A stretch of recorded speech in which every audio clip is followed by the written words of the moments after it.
해냈다. 그렇죠. 일단 뚫었다. 가장 큰 규모의 전차 공격이었는데 일본군 기준으로. 그렇죠. 44대. 아이고. 시청자 여러분 안녕하십니까? 디오라마 TV의 모델러를 위한 전사.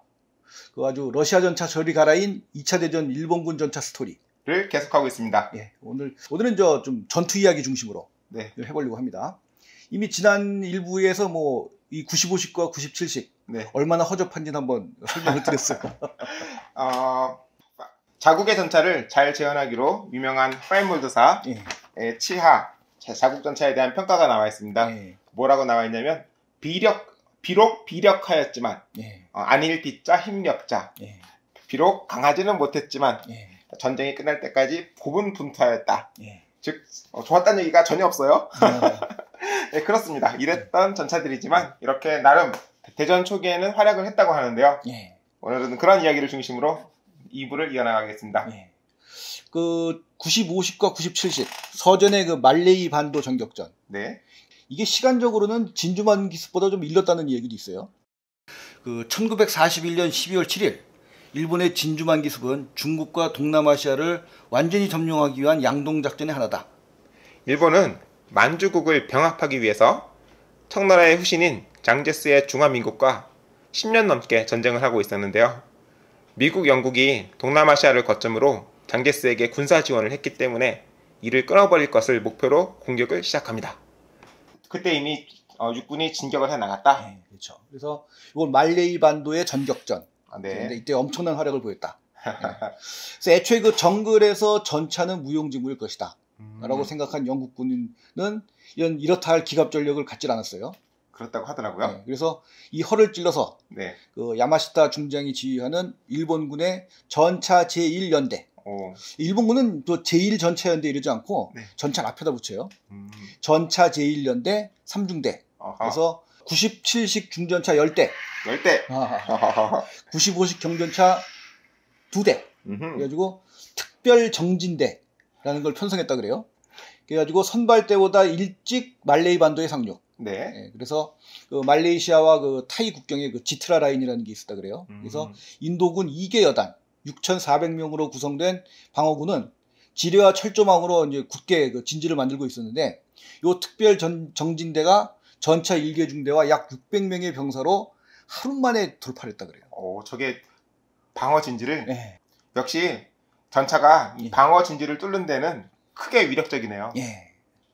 그래서 그로부터 한 달 뒤, 그러니까 말레이 반도 전격전이 전체적으로 한 2달 정도 걸렸습니다. 그래서 그 한 달 뒤에 슬림 리버 전투에서는 그 시마다 대위라는 또 지휘관이 있었어요. 그래서 전차 제6년대, 제4중대, 그래가지고 12대의 97식 중전차와 3대의 95식 경전차, 그리고 100명 정도의 그 병사들, 이렇게 해가지고 전차에 의한 야습을 감행. 이거 전사에서 그 전차에 의한 야습이 이렇게 많지 않다 그래요?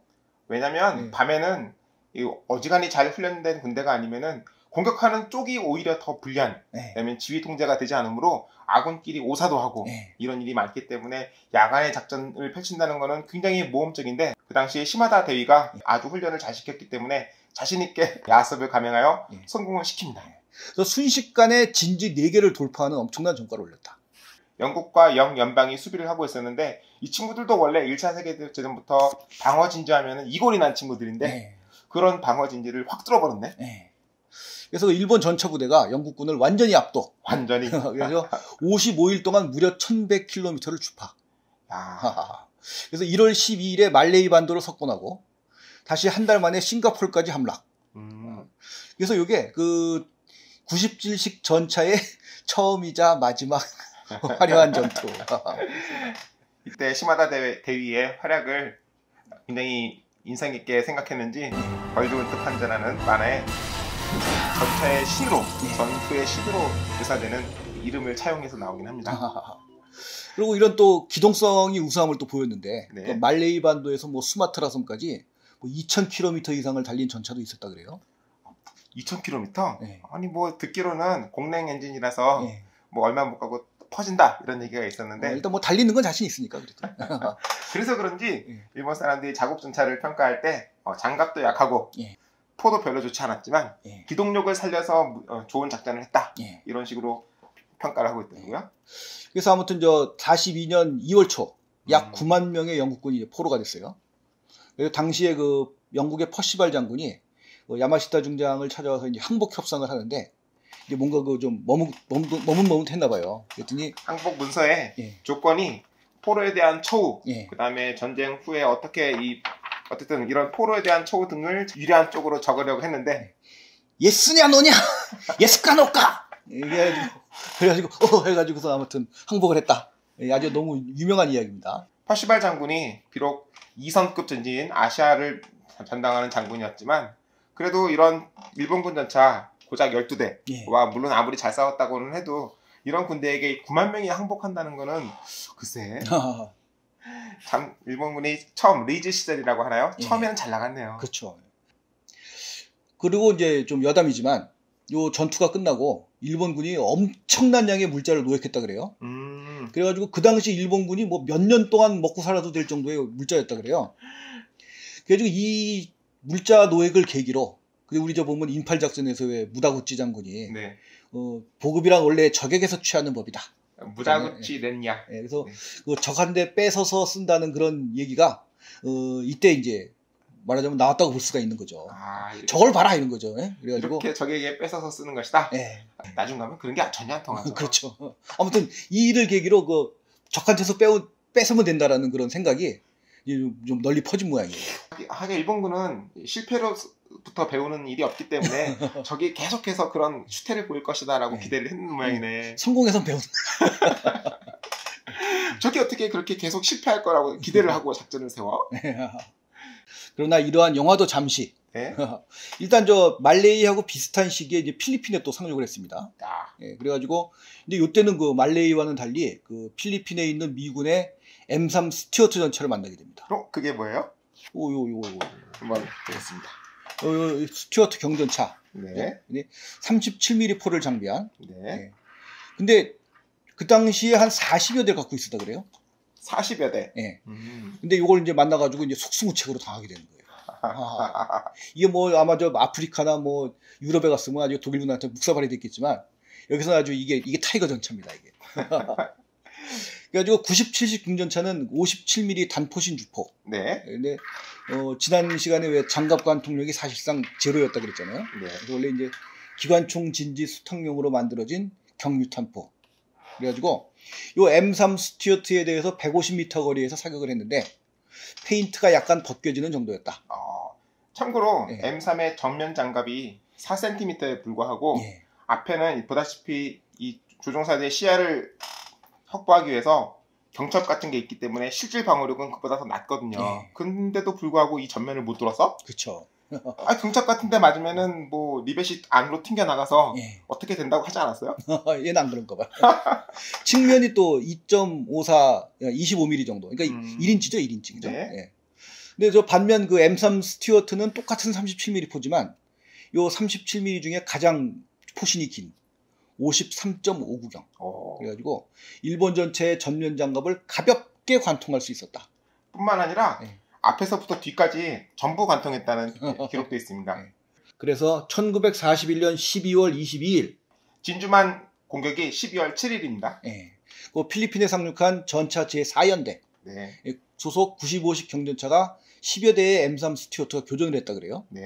근데 M3 경전차에 다수의 명중탄을 퍼부었는데 당연히 끄떡하지 않았고 그래가지고 그래도 일본 사람들이 그 좀 근성 있고 이땐 전투를 잘했잖아요. 그래가지고 사기가 높았기 때문에 처음에는 이기는 군대였기 때문에 영국군도 이기고 9만 명이나 포로를 잡고 예스까 노까도 하고 그랬는데 그래서 M3 경전차한테 직접 들이받았다 그래요. 맞아요. 제가 그래도 이렇게 들이받아서 전복시키고 또 궤도를 끊는 뭐 이런 방법으로 해가지고 5대의 M3 스튜어트를 격파했다.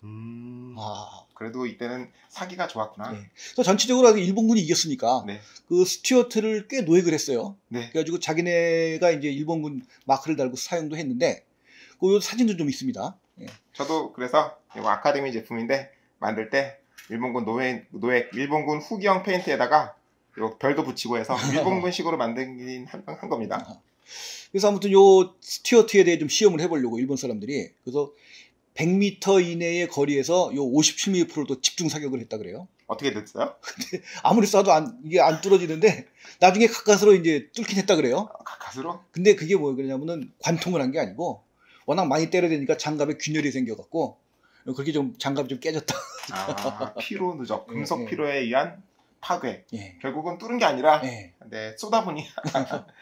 그래서 요런 전투의 교훈도 있고 왕년에 그 노모난 사건도 있고 해가지고 요 97식 중전차의 주포를 대전차 전투에 맞는 47mm 포를 장비하는 그런 이제 97식 중전차의 개량형을 이제 개발하게 돼요. 맞습니다. 근데 요 97식 전차의 개량은 이미 뭐 예정이 돼 있었다 그래요.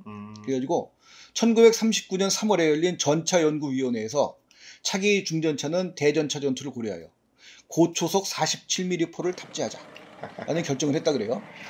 그래서 1939년 7월에 치호, 그러니까 1호하, 2호, 지난 시간에 1호하, 2까지 했잖아요. 그죠? 5번째 개량형을 만들었는데 치호라 불리는 시제 차량을 만들었는데 영 시원치 않아 가지고 요 47mm 포를 시험하기 위해서 그 신형 포탑을 이미 제식 채용된 97식 중전차에 탑재를 해요. 그것이 바로 요겁니다. 그래서 요거를 97식 중전차 개 카이라고도 읽고 신포탑 치하라고도 부릅니다. 그래서 요 47mm 포는 그 일식 기동 47mm 속사포. 이름이 길다. 요거를 이제 다 탑재를 한 건데 요 분당 발사 속도가 최대 20발. 시룡은 10 내지 15발. 그래서 관통력은 수직 장갑판에 대해서 500m 거리에서 65mm. 드디어 M3 스튜어트를 뚫을 수 있습니다. 그렇죠. 사거리 1000m에서 50mm. 그래서 근데 수직이니까. 그렇죠. 그러다 장갑 품질도 안 좋고 하니까. 어쨌든 뭐 4cm니까 카탈로그 상으로는 충분히 뚫을 수 있겠습니다. 그래서 셔먼은 전면 장갑 51mm. 아직 그때는 셔먼이 없었잖아. 39년에는 이 친구를 이기려고 요포를 만들었으니까 이제 나중에 이제 스튜어트가 말고 셔먼이 오게 되면은 다시 또 눈물이 나는 눈물이 앞을 가리게 되는. 어쨌든 셔먼은 전면이 51mm, 포탑 장갑이 85mm. 경사 장갑. 게다가 장갑의 품질도 일본의 허접한 것과는 다르니까. 그래서 97식 전차 개는 기동력 면에서는 기본형과 뭐 큰 차이는 없었지만 요 신형 포탑을 채용함으로써 그 전투 중량이 약 500kg 정도 늘어났다 그래요. 그래가지고 요 정도도 약간의 기동력의 저하가 있었다 그럽니다. 아이고. 엔진을 강화할 생각을 못했기 그런 여력이 없었나 보죠. 그리고 방어력도 변함없이 포탑 전면 측면 모두 25mm. 그래서 자국계 37mm 포에 견딜 정도. 근데 대전 후 그 미군의 리포트에 의하면 320m 거리에서 37mm 포를 쏴서 관통했다라고 합니다. 그러면 결국은 장갑도 그렇게 강하지 못했네. 그렇죠. 요 신포탑은 그리고 3인 포탑입니다. 원래는 2인 포탑이었거든요. 그리고 95식 경전차는 1인 포탑. 그래서 1인 포탑, 2인 포탑, 최후의 포탑에서는 3인 포탑으로 가게 됩니다. 그래서 요 시제 차량을 1942년 3월 요 중대 규모의 시제 차량을 필리핀에 파견해서 노획한 M3 스튜어트의 이제 시험으로 발사를 해보게 돼요. 그래가지고 사거리 1000m에서 명중탄 6발 중 3발이 전면 장갑을 관통. 그러니까 이게 또 웃기는 거야. 반밖에 관통을 못했다는 거 아니에요. 그죠? 그나마도. 그다음에 사거리 800m에서는 9발의 명중탄 중에 6발이 관통했다. 맞고도. 이게 3발이 또 관통 못한 거야. 그럼에도, 그럼에도 불구하고 일본군은 야 해냈다. 그렇죠. 그러니까 뚫었다. 해냈다라고 높은 평가를 내렸다고 합니다. 뭐 어쨌든. 그래서 1942년 5월 6일에 전차 제7연대에 편입된 요 신포탑 치하 97식 전차 개가 필리핀 전투에 참가해서 처음으로 전쟁에 데뷔를 했는데 요 작전에서 이 상륙을 하는데 이 상륙하면 이거 올라가야 되잖아요. 이거 못 올라갔다 그랬다. 그래가지고 노획한 M3 스튜어트가 대신 견인을 해줘가지고 이렇게 간신히 이제 끌어준 거죠.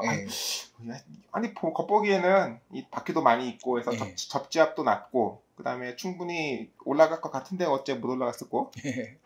아무튼 이제 이러면서 뭐 태평양 전쟁 각지에서 어쨌든 또 묵사발이 되는데 그래도 이게 97식 개가 그 상당한 규모로 출동해서 미군이 이제 말하자면 이제 많은 양의 97식 개가 쳐들어온 것을 본 게 사이판 전투가 처음이었다 그래요. 몇 대나 일본군이 편대를 짰나요? 그게 그 2차 대전 당시에 가장 큰 규모의 전차 공격이었는데 일본군 기준으로 그렇죠. 1944년 6월 16일 밤에 사이판에서 네. 전차 제9연대의 44대 아이고 주로 이제 97식 전차 중심 약간의 95식도 있었고요. 그래서 이렇게 둘이 갔는데 47대가 44대 네 44대가 그 당시에 미군은 혹시 드래곤에서 모형 나오는데 아시나 모르겠는데 M3 하프트랙에다가 75mm 폴 단계 있어요. 몰랐어요. 예, 그게 있습니다. 그 드래곤에서 모형도 나오는데 그거를 일개 소대를 장비하고 있었다 그래요. 나름. 예, 그래서 요 75mm 폴을 장비한 M3 하프트랙이 얘네들을 맞아가지고 다 격파가 돼서 그날 밤에 공격에서 12대만이 살아남았다. 그러니까 그럼 뭐 어떻게 됩니까? 이게 32대가 격파된 거죠. 이미 그 시점만 돼도 미군이 준비를 잘 해서 그래도 일본군은 나름 44대나 동원을 한 최대의 공격이었는데 그렇죠. 전력의 4분의 3을 잃어버리는. 그래서 나머지 전차들도 그 미 해병대의 M5 경전차 그다음에 또 일부 셔먼 전차 해가지고 전멸당했다. 1944년 6월에 벌써 개전 후 1년 반 만에 완전히 뭐 동네북 같은 신세로 전락을 하게 됩니다. 이미 44년 6월이면 유럽의 전선에서의 그 전차들의 그 엄청난 활약에 비하면은 뭐 개량이 거의 없는. 자, 그리고 페릴류, 괌 전투 해가지고 여러 군데에서 묵사발이 됐지만 요 1945년도 마지막에 벌린 필리핀 전투, 루손섬에서 전투가 또 벌어졌는데 요때 그 태평양 전쟁 최대의 전차전. 너무 몇 대라고 정확히 나오진 않는데 이제 아까는 44대가 공격을 했잖아요. 근데 그거 이제 최대 규모의 전차 공격. 이거 이제 전차전입니다. 전차전인데 이게 양군 합해서 50대도 안 돼 이게. 그게 최대 규모야. 아마 이쪽 지역 필리핀이니 마닐라니 이런 데는 작은 섬이었기 때문에 넓은 평야가 없어서 전차가 그렇게 수백 대씩 귀엽게 싸울 일이 없었기도 하고요.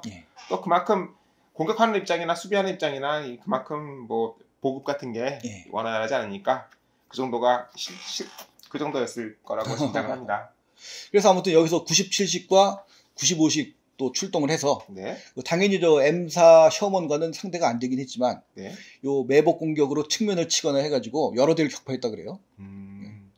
근데 1945년 1월 17일에 그 와다 소대장이라는 사람이 이끄는 세대의 그 97식 전차 개가 그 셔먼의 측면을 또 관통해서 2대를 또 격파. 그래서 이제 남은 셔먼이 또 일본 군족을 향하니까 60발 이상을 쐈다 그래요. 아이고. 근데 이제 앞을 쏘니까 관통을 전혀 못하는 거죠.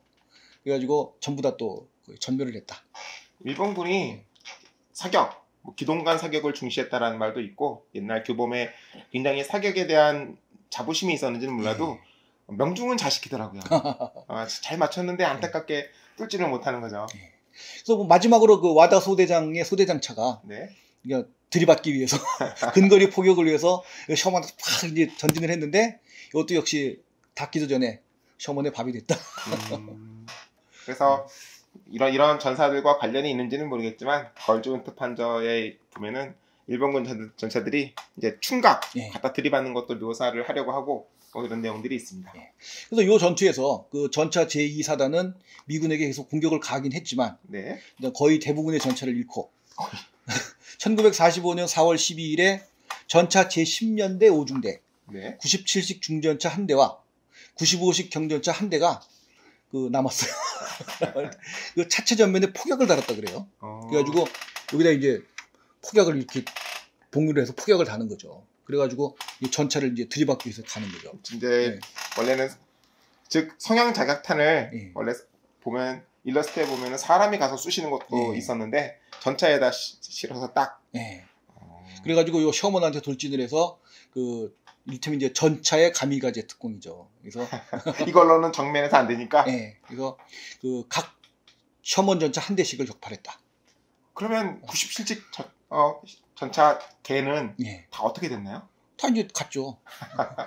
그래서 아무튼 요 마지막 전투에서 이게 이제 들고서 이제 들이받았잖아요. 그래서 격파된 셔먼 2대와 요 특공 전차 2대가 이제 다 격파된 상태에서 좁은 도로를 막은 결과가 돼가지고 이게 미군 진격을 일주일이나 늦췄다고 합니다. 이상하다. 뭐 미군이면은 불도저 셔먼도 있고 해서 다 치우지 않았을까 싶어요. 모르겠습니다. 아무튼 뭐 그랬다 그래요. 그래서 일주일이 늦는 바람에 이러는 동안에 일본군이 부상자와 군수물자를 가지고 후퇴할 수 있었다. 야, 그래도 그런 점은 고무적입니다.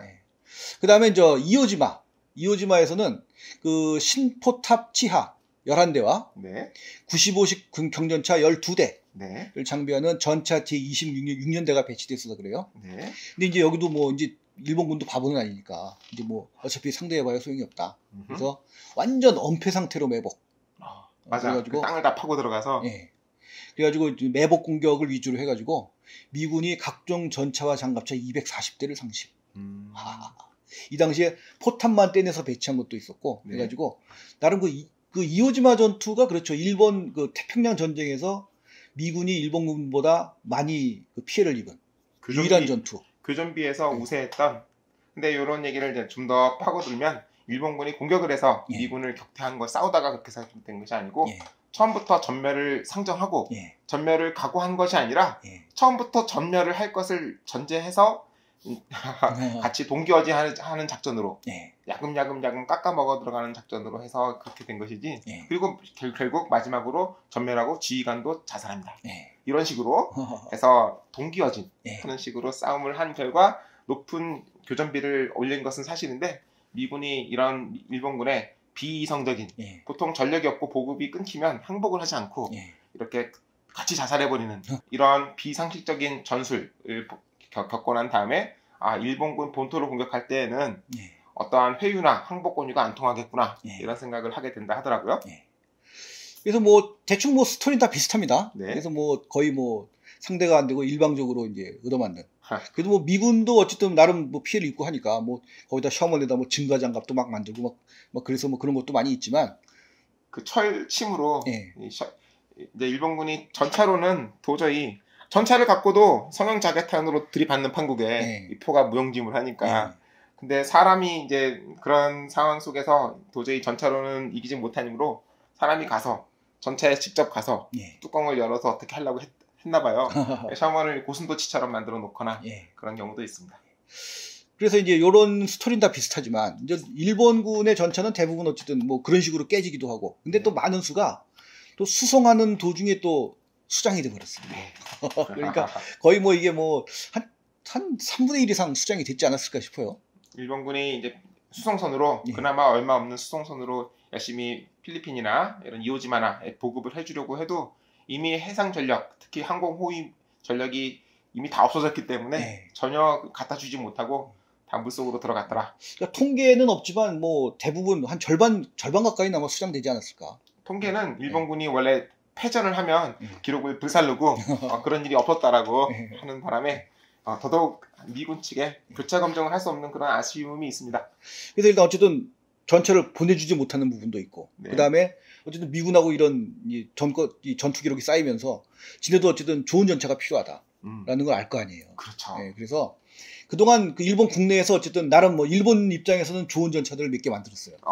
그래가지고 이런 전차들을 내보내진 못하고 본토 결전 병기 그래가지고 일본에다 이제 딱 배치를 해주게 됩니다. 미군이 메가드 장군이 이오지마뿐만 아니라 오키나와에 상륙을 해서 일본군을 딱 또 싹 쓸어내고요. 즉 그렇게 되면서 일본군은 본토에 남아서 본토라고 해야 될지 상륙해 오는 미 연합군을 맞아서 싸울 그럴 영격이라고 해야 될지 그런 전투 병기를 만들게 됩니다. 그런 탱크들도 소개를 해야죠. 그래서 요 중에 이제 일식포 전차, 요거 이제 본토 결전 병기 중에서 유일하게 그 좀 해외에 나가서 좀 싸웠던 그런 차량인데, 요 자주포를 이제 포전차라 그래요, 일본에서는. 그래서 포가 이제 호. 이게 호이. 호이 그래가지고 요 75mm포를 장비를 했는데, 요건 좀 위력이 있어가지고, 요게 이제 미군이 대전 후에 나온 데이터에 의하면은 모든 미군 전차를 격파할 수 있는 유일한 일본군 전투 차량. 혹시 뭐 퍼싱 이런 것도 뚫었을까요? 그건 아닐 것 같은데. 퍼싱은 안 될 것 같은데. 셔먼을 뚫었겠죠. 그렇죠. 그래서 이게 유일하게 그 필리핀 루손 섬에서 실전에 참가를 했어요. 근데 여기도 뭐 처음에 적지 않은 양을 보냈었던 모양인데 전부 다 수장되고 딱 4대가 상륙했다 그래요. 그래서? 예. 그래서 이게 전차 제2사단의 기동포병연대. 그래가지고 요 1개 중대 4문만이 상륙을 해서 요 미군을 공격을 했다. 어떻게 됐나요? 예. 그래가지고 뭐 나름 뭐 여러 대를 격파한 뭐 사례도 있다고 하긴 하는데 아무튼 이것도 뭐 큰 활약은 보이지 못한 채로 1945년 4월에 한 대가 일단 상실되고 네. 5월에 2대, 6월에 한 대가 이제 전부 다 이제 격파가 됐다. 전부 상실. 예.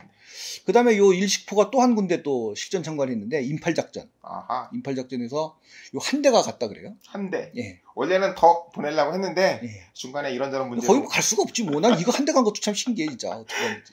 그 정글에서. 아무튼 전차 제14연대에 한 대가 배치됐는데 네. 전투 초기에 포신의 명중탄을 맞았는데 교환 표신이 도착하지 못했다. 아니 전차 연대에 예. 전차가 한 대 있는 것도 웃기는 일인데 예. 그나마도 포가 부서지거나 하니까 예. 교차에 부품이 없었다. 예. 그래서 요 아무튼 일식포 전차는 이게 똑같이 생겼는데 10.5cm짜리가 있어요. 그래서 두 가지가 있는데 요 75mm와 105mm 타입 두 개 합해서 저 124대 또는 138대가 생산됐다고 해요. 그러면 아마 본토 결전용으로 한 100대 정도 있었지 않을까 싶어요. 더 있었을 것이다. 예. 네. 그 다음에 요 본토 결전 병기 중에 좀 중요한 일식 중전차. 얘는 일식이 아니지만은. 예. 그래서 요건 요 3식인데 요 전차가 보면은 왜 97식하고 비슷하잖아요. 앞쪽이 그죠? 네. 앞쪽이 좀 스마트하게 다듬어졌고 리벳이 용접으로 바뀌었어요. 많이. 예. 네. 그래서 전체적으로 비슷한데 여기다가 97식 전차 개의 포탑을 얹은. 좀 보기 좀 그렇지만 이게 이제 일식 중전차예요. 그래서 요게 뭐 아무튼 좀 스마트하고 좀 장갑도 강화되고 그런데 요 97식 중전차의 방어력과 기동력을 강화한. 네. 그래서 1940년대에 이미 개발이 시작이 됐지만 예산이 없어서 지지부진하던 끝에 1943년에 시제 차량이 완성되고 네. 1944년부터 부대 배치가 시작됐다 그래요. 그래서 방어력 면에서는 소련군의 45mm 대전차포를 500m 거리에서 막을 수 있게. 예, 그래서 전면 장갑이 50mm. 예, 그 다음에 포탑에도 25mm 장갑을 추가해서 50mm. 예, 그 다음에 또 리벳 접합 방식에서 용접 방식으로 또 전환한 결과 많이 바뀌었죠. 예, 그래서 그 155mm 탄이 이제 확 정렬을 했을 때 얘는 산산조각 났다 그러네. 근데 얘는 견딜 수가 있었다 그래요. 그래도 유탄포 즉 철갑탄이 아니라 일반적인 고폭탄은 막았다. 예. 그럼 전차로서의 역할은 하는 거네. 예. 기본은. 예. 기본만 하네. 예. 그래서 저 기동성은 공랭 디젤 엔진인데 요건 240마력. 드디어 200마력을 뚫었다. 예. 그래서 일단 기동력은 97식 수준을 유지할 수 있었다. 그렇죠. 예. 장갑이 강화된 만큼 엔진도 240마력으로 많이 강화가 됐기 때문에 예. 기동력을 유지하면서 그리고 저 생산 대수는 시제 차량 포함 170대. 이 전쟁 말기가 되니까 예. 이제 말기적 증세에 시달리면서 빈혈에 시달리면서 전차를 못 만드네요. 계속 본토를 폭격당하고 그러니까 뭐 만들 수가 있어야지. 자, 그다음에 역시 좀 중요한 차량인 삼식 중전차. 네. 이제 나옵니다. 포탑을. 이게 이제 일식 중전차의 차체에 포탑을 75mm 포탑제 포탑. 포탑도 엄청 커졌네. 네, 그러니까 아까 그 일식 포전차랑 같은 포니까 이게 셔먼 전차는 격파할 수가 있죠. 그래서 이게 이제 어떤 식으로 개발이 됐냐면은 일식 중전차가 개발이 되면서 이제 M3 경전차나 M5 경전차, 이제 요건 너희들은 이제 죽었어. 근데 이게 뭐 바로 또 셔먼이 등장하니까 이거 어떡하냐 이거 이렇게 됐잖아, 그죠? 그래서 그 애초에 47mm 포를 탑재하는 치누라는 신형 중전차가 계획이 됐었지만 셔먼 전차가 등장하니까 이거 못 쓰겠다 싶어가지고 개발이 중단되고, 근데 이 치누가 다시 44년 5월에 갑작스럽게 75mm 포 탑재 전차로 개발 지시가 내려졌다 그래요. 제 생각에는 개발 지시가 내려진 것이 아니라 새로운 전차, 새로운 플랫폼을 개발할 여력이 이미 없으므로 기존에 개발해냈던 것을 끌어다가 최소한의 개량, 포탑이죠. 포탑을 개량해서 갖다 붙인 임시 방편이 아니었나 생각이 듭니다만은 어쨌든 일본 기록에서는 아무튼 그래서 여기다가 저 일식포 전차에 탑재된 75mm 포, 90식 야포를 전차포로 개조하여 탑재. 그래서 전면 장갑은 뭐 일식 중전차하고 같은 50mm, 측면 20mm, 후면 25mm, 그래서 대형 회전 포탑을 가진 삼식 중전차가 2개월 만에 탄생했다 그래요. 그래서 이 삼식 중전차는 뭐 포야 뭐 75mm지만 일단 뭐 다 좀 얇아 보이잖아요, 그렇죠? 그래서 모형으로도 옆이 2cm답게 예. 굉장히 얇게 표현이 되어 있습니다. 그래서 뭐 굳이 비교하면 뭐 이탈리아의 그 P40 전차 있잖아요. 페산테 40. 예, 그 정도 되지 않을까 싶은데. 예. 음, 아무튼 이게 미츠비시와 히다치 등에서 166대를 생산. 많이 했네, 그래도. 이건 좀 많이 했어요. 그래서 이게 본토 결전용으로 보존됐다. 야, 그래도 뭐 이미 그쯤 되면은 셔먼이 아니라 퍼싱이 달려올 텐데 뭐 일방적인 거는 변하지 않았겠습니다만은. 그래서 그나마 좀 생산된 것 중에 이제 이거 일식하고 삼식이 어쨌든 유의하다고 봐야 되겠죠. 유의. 네. 그다음에 나머지 뭐 또 기타를 얘기를 하자면 이식 포전차. 네. 그래가지고 이건 41식 75mm 산포를 밀폐형 포탑에 탑재한. 네. 또 뭐 차체 뭐 97식입니다. 그래서 30대 생산. 여기서 산포라 하면 일반적인 유탄포를 말하는 건가요? 좀 뭐 곡사포죠, 곡사포. 그러니까 대전 후반이 돼도 이 최가탄, 고속 최가탄 이런 거를 못 넣네. 네. 그리고 이제 마지막으로 4식 중전차. 네. 이거 이제 일본군 전차 중에 유일하게 세계 수준에 도달했다라고 하는 30톤급 중전차입니다. 이야. 그래서 중전차 계열의 결정판. 그래서 저 75mm 주포를 탑재하고 전면 장갑이 75mm. 그래서 이 사진에서 보시다시피 얘는 좀 강하게 생겼잖아요, 그죠? 네, 그래서 이게 등장을 했는데 몇 대 만들었어요? 시제 차량 2대만 만들고 끝이 났다. 라고 합니다. 2대. 이거 못 만들었다는 얘기네. 네. 그래서 뭐 이 정도가 이제 일본 전차의 거의 대부분. 네. 물론 이제 뭐 자잘한 것도 좀 있긴 있는데 이제 뭐 여기 소개할 정도로 대단한 건 하나도 없고요. 결국 요 두 개로 전쟁을 다 했네. 그렇죠. 그다음에 이제 본토 결전으로 이제 몇 대 있었고요. 예, 뭐 그런 정도니까. 그래서 뭐 이게 참 우린 저 일본 사람한테 눈물 흘리면 안 되니까. 아, 네. 근데 사실은 눈물 없이 들을 수 없는 스토리죠, 이게. 네. 자, 이제 일단 이 정도 일본 전차 얘기 오늘 하고요. 이제 구독과 좋아요 많이 해주시고, 이제 또 다음 시간에 찾아뵙도록 하겠습니다. 감사합니다.